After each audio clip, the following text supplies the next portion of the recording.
பிஸ்மில்லாஹிர்ரஹ்மானிர்ரஹீம். நபி ஸல்லல்லாஹு அலைஹி வஸல்லம் அவர்களுக்கும் அவருடைய தோழர்களுக்கும் மத்தியில் இருக்கக்கூடிய அந்த தோழமை இருக்கிறது. அதை பற்றி நிறைய விஷயங்கள் பேசலாம்.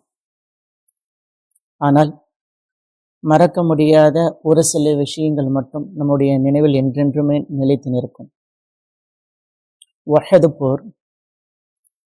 உஹது போரின் போது கண் சிமிட்டக்கூடிய நேரத்தில் மின்னல் வேகத்தை போல பல நிகழ்வுகள் நடந்துவிட்டது. ஹஸரத் அபூபக்கர் சித்தீக் ரலியல்லாஹு அன்ஹு அவர்கள் அறிவிக்கின்றார்கள், நபி ஸல்லல்லாஹு அலைஹி வஸல்லம் அவர்களை சுற்றி இருந்த சஹாபாக்கள் எல்லாம் சிதறிய பொழுது நபி அவர்களை பாதுகாப்பதற்காக வேண்டி நான் முன்னேறி வந்து கொண்டே இருந்தேன்.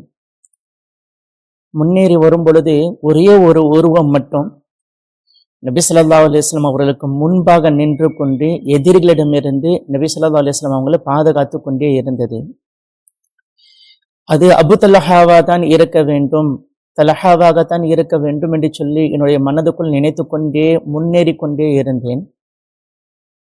அதற்குள்ள அபு உபைதா இப்னு ஜர்ரா ரலியல்லாஹு அன்ஹு அவர்கள் பறவையை போன்று பறந்து வந்து அவர்களும் என்னோடு சேர்ந்து கொண்டார். நாங்கள் இருவரும் எதிரிகளை வீழ்த்தி கொண்டே நபி ஸல்லல்லாஹு அலைஹி வஸல்லம் அவர்களை பார்ப்பதற்காக வேண்டி முன்னேறி சென்று கொண்டே இருந்தோம். அதற்குள் அந்த உருவம் மயங்கி கீழே விழுந்து விட்டது. உடனே நபி ஸல்லல்லாஹு அலைஹி வஸல்லம் அவர்கள், தலஹாவை காப்பாற்றுங்கள், உங்களுடைய சகோதரர்களை நீங்கள் காப்பாற்றுங்கள், அவர் சுவனத்தை சொந்தமாக்கி கொண்டார் என்பதாக நபி ஸல்லல்லாஹு அலைஹி வஸல்லம் அவர்கள் சொன்னார்கள்.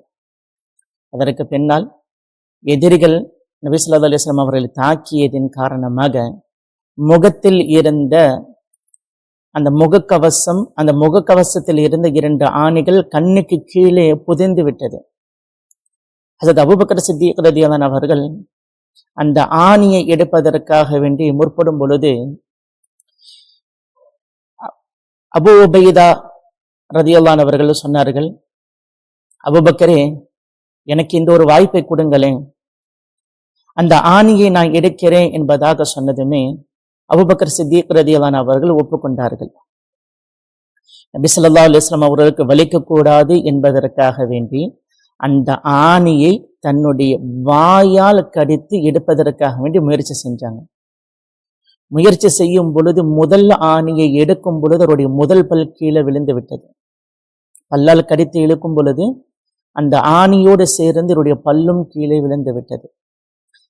2வது ஆணியை அபூபக்கர் சித்தீக் ரலியல்லாஹு அன்ஹு அவர்கள் எடுக்க முற்படும் பொழுது மறுபடியும் அபூ உபைதா ரலியல்லாஹு அன்ஹு அவர்கள் கேட்டார்களாம், அபூபக்கரே, எனக்கு இந்த ஒரு வாய்ப்பை கொடுங்களேன், நான் இந்த ஆணியும் நானே எடுக்கிறேன் என்பதாக சொல்லி அந்த ஆணியை அவர் எடுக்க முயற்சி செய்யும் பொழுது அந்த 2வது ஆணி வரும் பொழுதும் இவருடைய 2வது பல்லும் ஷஹீதாகி கீழே விழுந்து விட்டது.